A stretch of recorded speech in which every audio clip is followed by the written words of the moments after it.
Sarah is working in a laboratory where she has been assigned to conduct a study involving laboratory rats to test the efficacy of a new drug.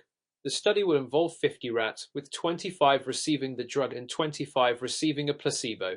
Sarah is concerned about minimizing stress and discomfort for the rats. What steps should Sarah take to ensure the ethical treatment of the animals during this study in accordance with NHMRC guidelines? Answer: Sarah should take several key steps to ensure the ethical treatment of the animals. Approval: before proceeding, Sarah must ensure that the research proposal is approved by an animal ethics committee in line with the ARC's Australian Code for the Care and Use of Animals for Scientific Purposes. Animal welfare: the rats must be housed in conditions that meet the 5 freedoms of animal welfare: freedom from hunger and thirst, discomfort, pain, injury, and distress, and the freedom to express normal behavior. Minimizing stress: Sarah must employ methods to minimize the stress and discomfort of the rats. This includes using the least invasive techniques possible for drug administration, ensuring that procedures like injections or blood collection are carried out with proper anesthesia or analgesia to prevent pain. Monitoring: throughout the study, Sarah should monitor the rats for any signs of distress or adverse effects from the drug or placebo. Post-experiment care: after the experiment, Sarah should ensure that the rats receive proper care, including veterinary support if needed and humane euthanasia if required, in accordance with the protocol. In laboratory animal husbandry, what are the key factors to consider when designing the housing for experimental animals, and how do these factors influence the welfare of the animals? Answer: when designing housing for experimental animals, several factors must be considered to ensure their welfare. Space: animals must have enough space to exhibit natural behaviors such as movement. Social interaction, if species appropriate and resting. Overcrowding can cause stress, aggression, and health problems. Environmental enrichment: housing should include enrichment items such as nesting material, toys, or exercise opportunities to provide mental stimulation and prevent boredom. This is particularly important for species with high cognitive needs. Temperature and humidity: the housing must maintain a controlled environment that suits the animal species requirements, including temperature, humidity, and lighting. Social housing: many species are social animals and require companionship. Isolating them for long periods can lead to stress, depression, and physiological changes that affect research results. For species that require isolation, e.g., certain rodents, adequate socialization during non-experimental times should be considered. Ventilation and cleanliness: proper ventilation ensures that animals are not exposed to harmful levels of waste gases such as ammonia, which can impair respiratory function. What are the potential legal and regulatory consequences of failing to adhere to animal research guidelines set forth by bodies like the NHMRC? Answer: failure to adhere to animal research guidelines, such as those outlined by the ARC's Australian Code for the Care and Use of Animals for Scientific Purposes, can result in several serious consequences. Legal action: researchers who fail to comply with established animal welfare laws may face legal actions, including fines or criminal charges. In Australia, violations of animal welfare legislation are taken very seriously, and non-compliance could lead to prosecution under state and federal laws. Loss of funding: animal research that does not meet ethical or regulatory standards may result in the loss of research funding. Granting bodies and government agencies will not fund projects that do not comply with animal welfare regulations, and researchers may also lose support from institutions. Damage to reputation: institutions, researchers, and organizations that violate animal welfare standards risk their reputations within the scientific and academic communities. This can lead to difficulties in obtaining future research opportunities and collaborations. Animal welfare harm: beyond legal and reputational consequences, the most important impact of non-compliance is the harm it causes to the animals involved. Describe the process of blood sample collection from laboratory animals, including the key techniques and considerations to ensure the procedure is performed correctly and ethically. Answer: blood sample collection from laboratory animals must be performed carefully to minimize stress and ensure accurate results. The steps involved include preparation: ensure that the animal is properly restrained to prevent injury.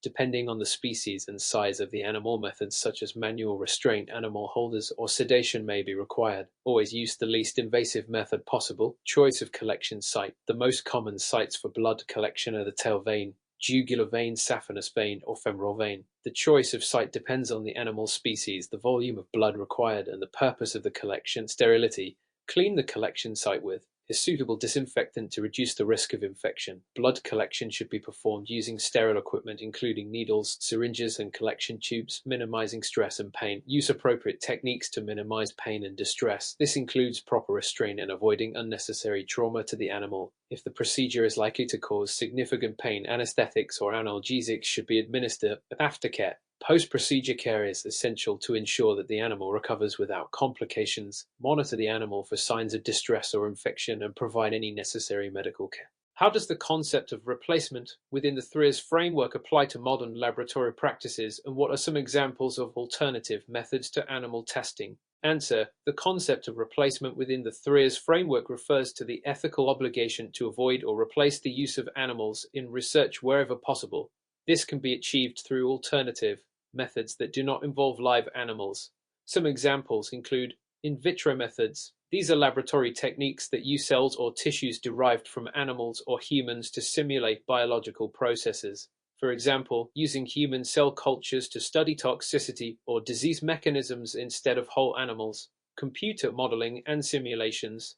Advances in computational biology allow researchers to model complex biological systems and predict the outcomes of experiments without using animals. These models are especially useful for drug development and toxicity testing. Organs on a chip. These are microfluidic devices that simulate the structure and function of human organs, allowing researchers to study human physiology and disease without animal testing. Synthetic biology. In some cases, researchers can use synthetic biology to create microorganisms or genetically engineered systems that mimic the biological processes of animals. Discuss the importance of record keeping in clinical and laboratory settings and the potential risks associated with inadequate documentation. Answer: accurate and comprehensive record keeping is essential in clinical and laboratory settings for several reasons. Legal compliance. Regulatory bodies such as the NHMRC require detailed records of animal care and experimental procedures to ensure that researchers comply with ethical guidelines and animal welfare laws. Reproducibility. Proper documentation ensures that experiments can be repeated with the same conditions, which is essential for scientific integrity and validation of research results. Animal welfare. Record keeping allows researchers to track the health and well-being of animals, including any treatments or interventions they receive. This helps to ensure that animals are not subjected to unnecessary suffering. Risk of liability. Inadequate documentation can lead to significant legal and financial risks. Researchers and institutions may face fines, legal action, or loss of funding if records are incomplete, incorrect, or missing. Data integrity. Proper record keeping ensures that all experimental data is preserved, which is crucial for the analysis, publication, and review of research findings. In animal breeding for research purposes, what factors should be considered to maintain genetic consistency in research populations? Answer: maintaining genetic consistency is crucial in research breeding programs to ensure the reliability and reproducibility of experimental results. Key factors to consider include selective breeding. Researchers should carefully select breeding pairs to avoid inbreeding and to maintain a genetically diverse population. This is especially important for long-term breeding programs where genetic drift can occur. Control mating. Mating systems should be carefully managed to avoid unwanted genetic variation. In some cases, control breeding, such as the use of breeding colonies with known pedigrees, can be implemented to maintain consistency. Genetic monitoring.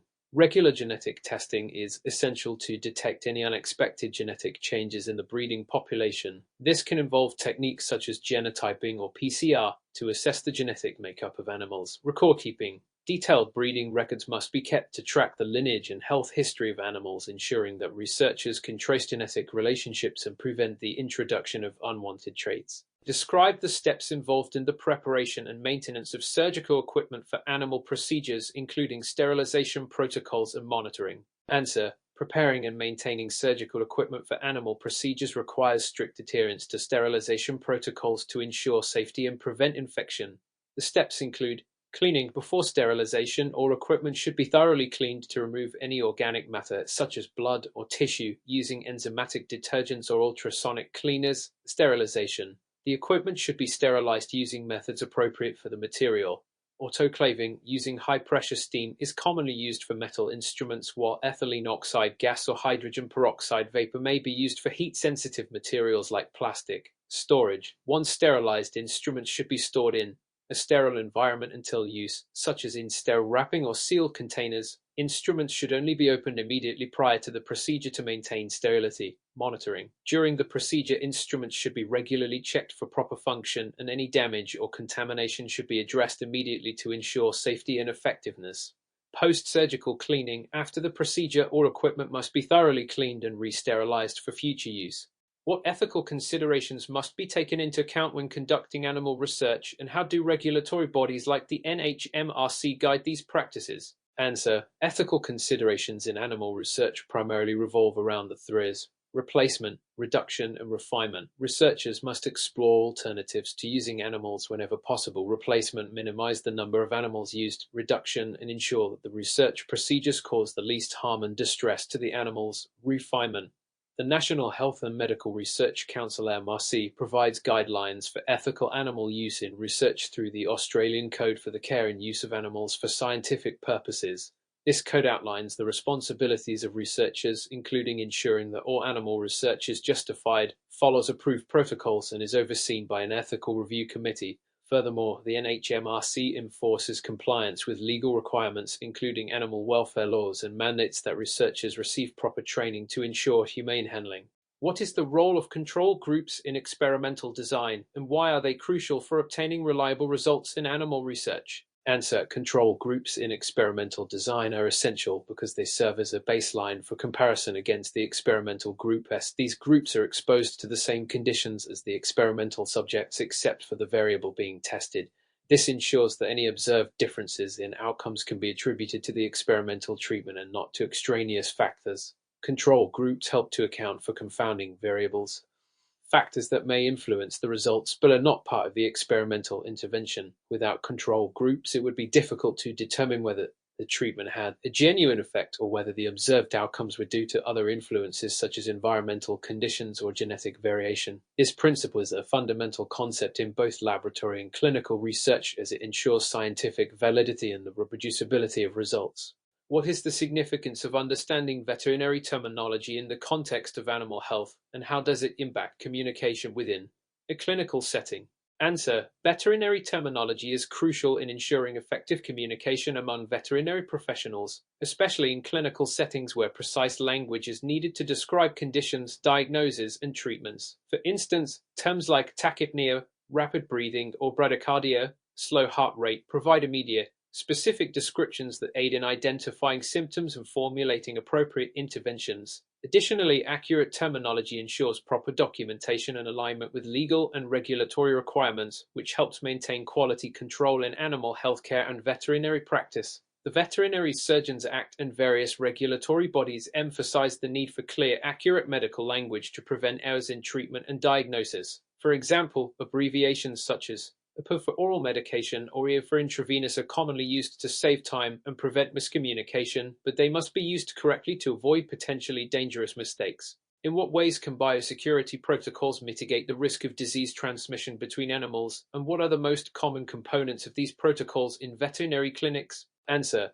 Biosecurity protocols are essential in preventing the spread of infectious diseases between animals in veterinary settings. These protocols generally focus on the management of external and internal risks, including proper hygiene, isolation of infected animals, and the regulation of staff movements. Key components of biosecurity protocols include isolation. Suspected or diagnosed contagious animals should be placed in separate, clearly defined areas to prevent contact with healthy animals. Personal protective equipment (PPE). Veterinary staff must wear appropriate PPE, such as gloves, gowns, and masks, to minimize the spread of pathogens. Disinfection. All equipment, surfaces, and areas of the clinic should be regularly disinfected, especially after contact with sick animals. Staff hygiene. Ensuring that all staff follow strict hygiene protocols, including hand washing and the proper disposal of waste materials, reduces the risk of contamination. In accordance with the Australian Animal Welfare Standards and Guidelines, veterinarians and animal handlers are required to adhere to these biosecurity measures to safeguard animal health and prevent zoonotic disease transmission. MS. Thompson is a veterinary technician at a clinic where a dog named Charlie has been brought in exhibiting signs of vomiting and diarrhea. After preliminary examination, MS. Thompson suspects a possible infection.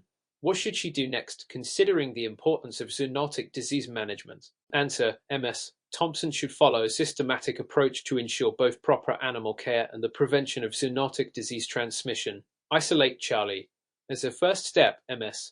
Thompson should isolate Charlie in a separate area to prevent any potential infection from spreading to other animals in the clinic. Consult the vet. She should immediately consult with the veterinarian to discuss the symptoms and conduct further diagnostic tests, such as stool samples or blood tests, to identify the cause of the illness. Implement personal protective measures. Given the nature of the symptoms, vomiting and diarrhea, there is a possibility of a zoonotic disease like parvovirus, which can be transmitted to humans in rare cases. MS. Thompson should wear appropriate PPE, gloves, gown, mask when handling the dog or any contaminated items. Disinfection and cleaning. After handling Charlie, she should ensure that all surfaces, equipment, and areas that came into contact with him are thoroughly cleaned and disinfected. Monitor and record. Any further developments or complications should be documented to aid in ongoing treatment and to ensure clear communication among the veterinary team. Zoonotic diseases like parvovirus can have serious public health implications, which is why veterinarians and technicians are required to follow strict protocols as outlined by the World Health Organization, WHO, and local health authorities. Explain how vaccinations are integrated into disease prevention strategies for companion animals and outline the general vaccination schedule for dogs and cats. Answer: vaccinations play a central role in preventing the spread of infectious diseases in companion animals. By stimulating an animal's immune system to recognize and fight off specific pathogens, vaccines reduce the risk of infection and can prevent costly, complex treatments for diseases that could otherwise be fatal. Common vaccines for dogs and cats include canine core vaccines, distemper, parvovirus, adenovirus, hepatitis, and rabies. Non-core vaccines, leptospirosis, Lyme disease, bordetella, kennel cough, and canine influenza. Vaccines are typically given at 8, 12, and 16 weeks of age, with boosters every 1-3 years depending on the vaccine and the animal's risk factors. Feline core vaccines: feline herpes virus, rhinotrachetis, calicivirus, panleukopenia, and rabies. Non-core vaccines: feline leukemia virus, FeLV, feline immunodeficiency virus, FIV. Kittens are usually vaccinated at 8, 12, and 16 weeks of age with boosters based on the animal's lifestyle and health status. Vaccination schedules should be adjusted based on the animal's age, breed, environment, and lifestyle. Regulatory bodies such as the American Animal Hospital Association, AIHA, and the Australian Veterinary Association, AIVA, provide vaccination guidelines that clinicians should follow to ensure adequate protection. What role do parasitic infections play in the health of animals, and how can veterinary professionals identify and treat common internal and external parasites? Answer: parasitic infections are a significant concern in veterinary medicine as they can affect animals' health and well-being, leading to malnutrition, weakened immune systems, and potentially death if untreated. There are two main types of parasites in animals: internal e.g. gastrointestinal worms, heartworms, and external e.g.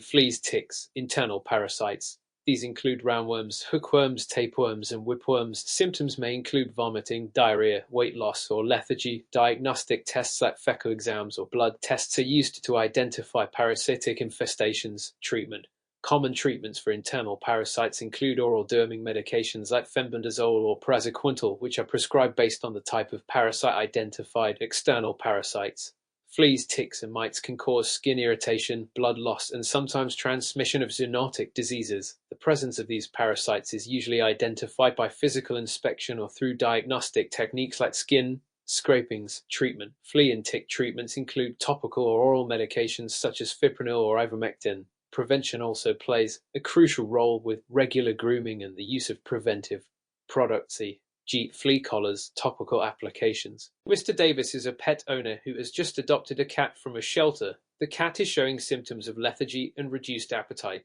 Mr. Davis is concerned about potential infectious diseases, especially considering the possibility of feline leukemia. What should Mr. Davis do? Answer: Mr. Davis should take the following steps. Immediate veterinary visit. Mr. Davis should schedule a visit to the veterinarian to have the cat examined. The symptoms of lethargy and reduced appetite could be indicative of a range of issues, including feline leukemia, FeLV. Diagnostic testing: the veterinarian will likely conduct blood tests, including a FeLV antigen test, to determine whether the cat has contracted feline leukemia. Other tests, such as a complete blood count (CBC) and urinalysis may also be needed to assess the overall health of the cat. Isolation. If the cat is diagnosed with FeLV, Mr. Davis should ensure the cat is isolated from other pets, as FeLV is highly contagious among cats. Treatment and care. While there is no cure for feline leukemia, supportive care, such as proper nutrition, stress reduction, and possibly antiviral medications can help manage the disease. The veterinarian will provide guidance on how to care for the cat and monitor its condition. FeLV is a serious zoonotic concern and must be addressed promptly in accordance with best practice guidelines from the American Association of Feline Practitioners. What are the key differences between zoonotic and non-zoonotic diseases, and how should veterinary professionals handle cases involving potential zoonotic diseases? Answer: zoonotic diseases are those that can be transmitted from animals to humans, whereas non-zoonotic diseases do not pose such a risk. Key differences include the transmission routes, symptoms in humans, and the need for specialized precautions. Zoonotic diseases. Examples include rabies, leptospirosis, and toxoplasmosis. Zoonotic diseases often require special precautions to prevent transmission, such as wearing protective equipment, avoiding direct contact with bodily fluids, and ensuring proper hygiene. Non-zoonotic diseases. These diseases, such as heartworm or canine parvovirus, are specific to animals and do not pose a threat to humans. Veterinary professionals must adhere to biosecurity and infection control protocols when dealing with animals showing signs of zoonotic diseases. This includes proper PPE, containment of infected animals, and providing guidance to clients on hygiene and preventive measures. Regulatory bodies like the CDC and WHO provide guidelines for managing zoonotic diseases in veterinary settings. Explain the concept of anatomic and physiological terminology in veterinary medicine and its significance in diagnosing animal diseases. Answer: anatomical and physiological terminology is essential for accurately describing the structure and function of animals' bodies.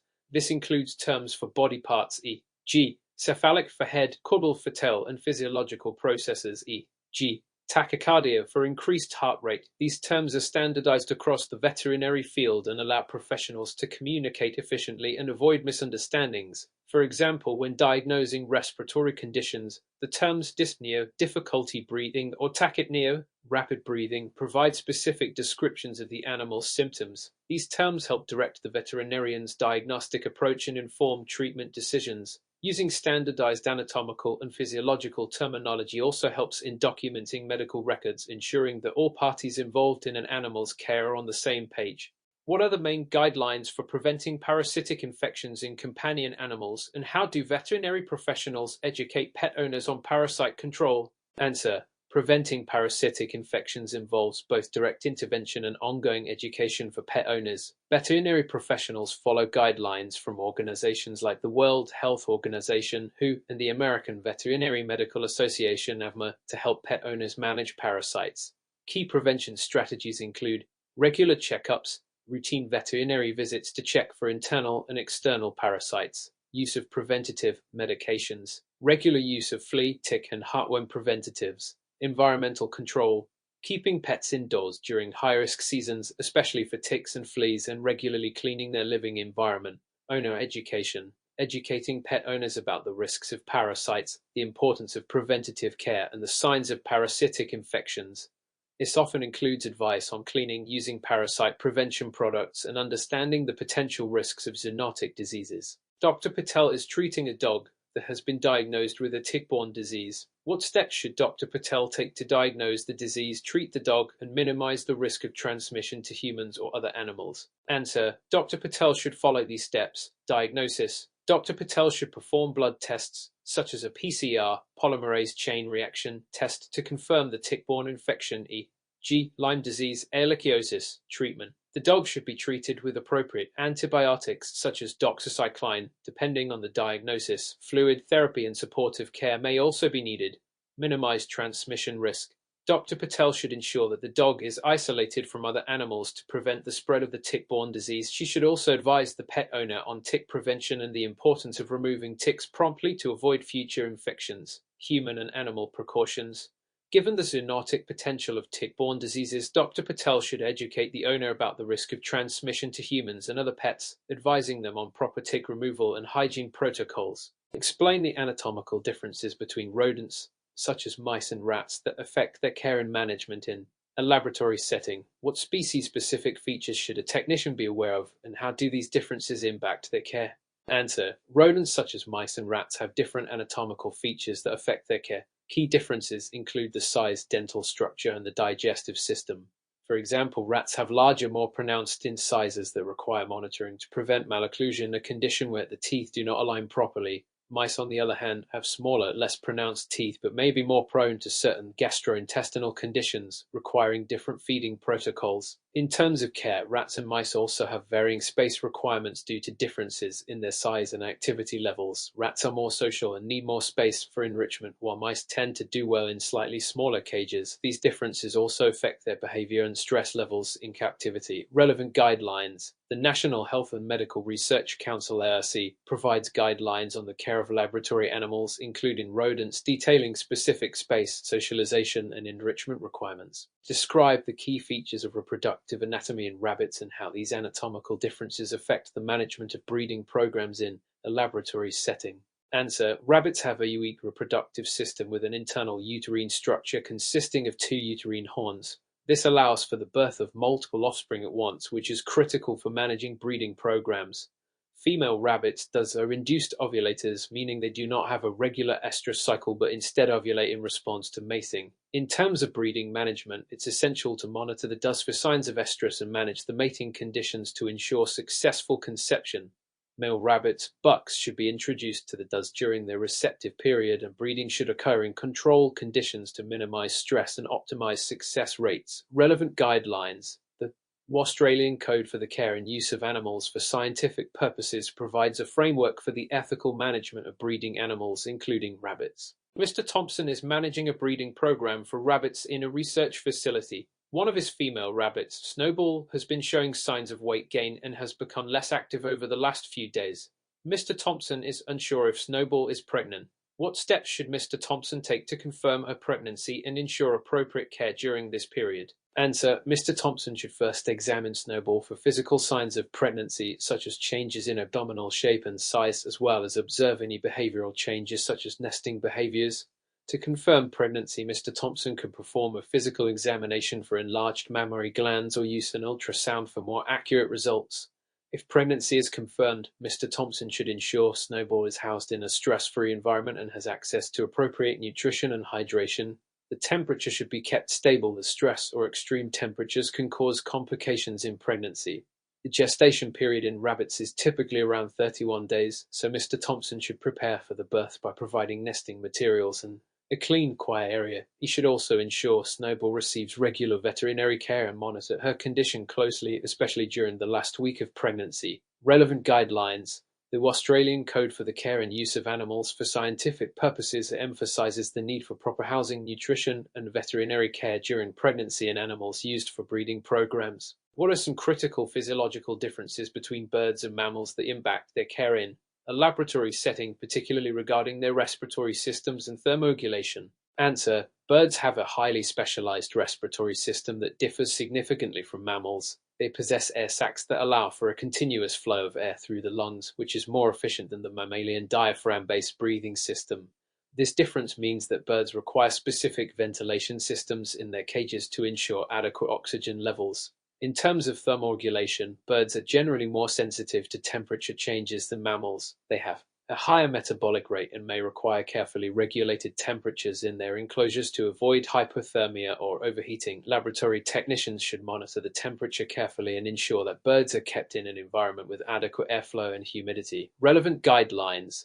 The Australian Code for the Care and Use of Animals for Scientific Purposes outlines specific considerations for bird care, including temperature control and ventilation requirements. Discuss the ethical considerations and potential challenges associated with selective breeding in laboratory animals.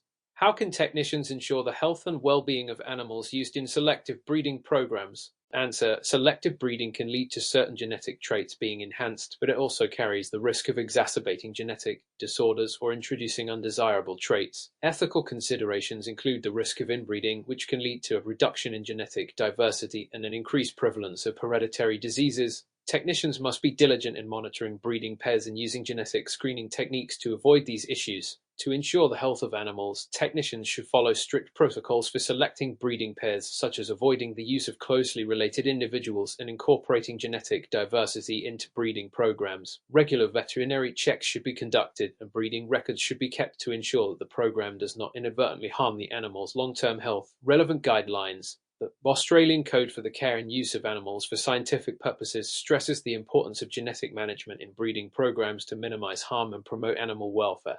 What are the key differences between natural and artificial insemination techniques in laboratory animal breeding, and what are the advantages and disadvantages of each method? Answer: Natural insemination involves mating animals in their natural environment, which allows for natural selection and behavior to take place. However, it can be more difficult to control, especially in animals that are not easily housed together, and there is a higher risk of transmission of diseases between animals.